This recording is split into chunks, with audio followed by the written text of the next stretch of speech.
গলায় নৌকার টিকিট আছে, এখন এরা হলো সর্বসেরা বিএনপির নেতৃবৃন্দ, যারা আওয়ামী লীগের সময় যুবলীগের সভাপতির সাথে মিছিল মিটিং করেছে, আওয়ামী লীগের বিভিন্ন নেতৃবৃন্দের সঙ্গে বিভিন্ন মিটিংয়ে অ্যাটেন্ড করেছে, তারা এই কমিটিতে আছে,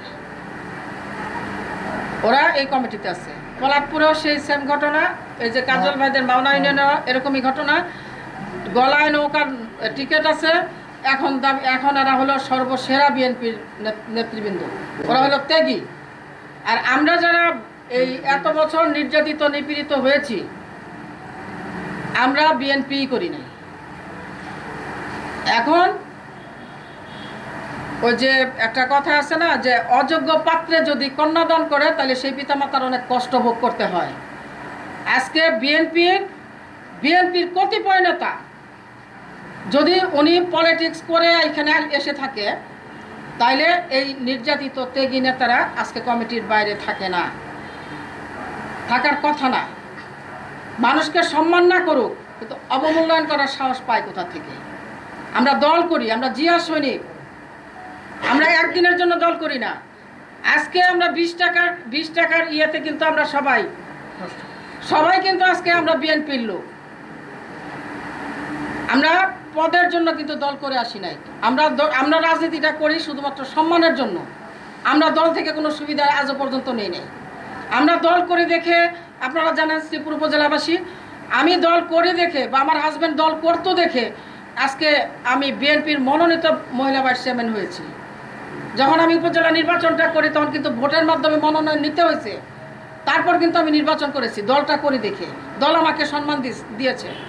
তা আজকে দেখেন যে আমি জেলা বিএনপির ভাইস প্রেসিডেন্ট, যেমন রাজ্জাক ভাই ছিলেন, আমরা এই যে আমাদের মুক্তিযোদ্ধা কাশেম ভাই, উনি জেলার নেতা ছিলেন, এরকম অনেকেই, তাদের সবাইকে জেলা কমিটি থেকে বাদ দেওয়া হয়েছে। যারা আমি দুইবার ছিলাম জেলার আহ্বায়ক কমিটির সদস্য, একবার ছিলাম জেলার মহিলা বিষয়ক সম্পাদক, আরেকবার ছিলাম জেলার ভাইস প্রেসিডেন্ট।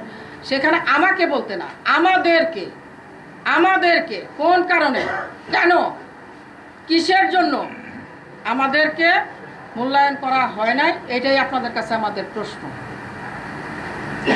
কেন করা হলো না পর্যন্ত? এখন কি আর বিএনপির মিটিংয়ে যাবো, গিয়া কি হামলা খাইবো? আপনারা করতেছেন, আপনারাই করেন।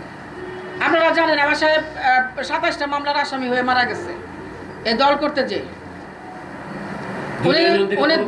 উনি দুইবার ইউনিয়ন পরিষদের চেয়ারম্যান ছিলেন, রাজাবাড়ির প্রথমবার মেম্বার ছিলেন, উনি সিনিয়র সহসভাপতি ছিলেন এই শ্রীপুর উপজেলা বিএনপি। নির্যাতিত পরিবার নাম, আমাদের পরিবার যদি নির্যাতিত না হয় তাহলে শ্রীপুরে কারো পরিবার নির্যাতিত না।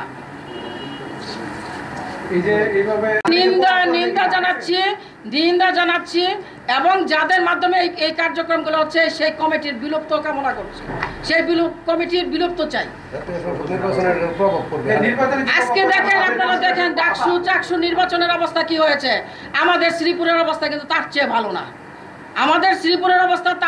না, আমাদের ছেলেপেলেরা কোথায় আছে আজকে? তাদের সাথে যারা চলে জোট ব্যবসা, আপনার এই ব্যবসা সেই ব্যবসা, এখন রাজ্জাক ভাই জোট ব্যবসা করে না, আমি করি না, উনি করে না, সে করে না, ওই যে ওনারা কেউ করে না। আমাদের জোট ব্যবসা না করলে তো আমরা অর্থ দিতে পারবো না। অর্থ দিতে পারি নাই দেখে কি আমাদের কমিটিতে রাখা হয় নাই? কেন রাখা হয় নাই আমাদের? কারণটা কি?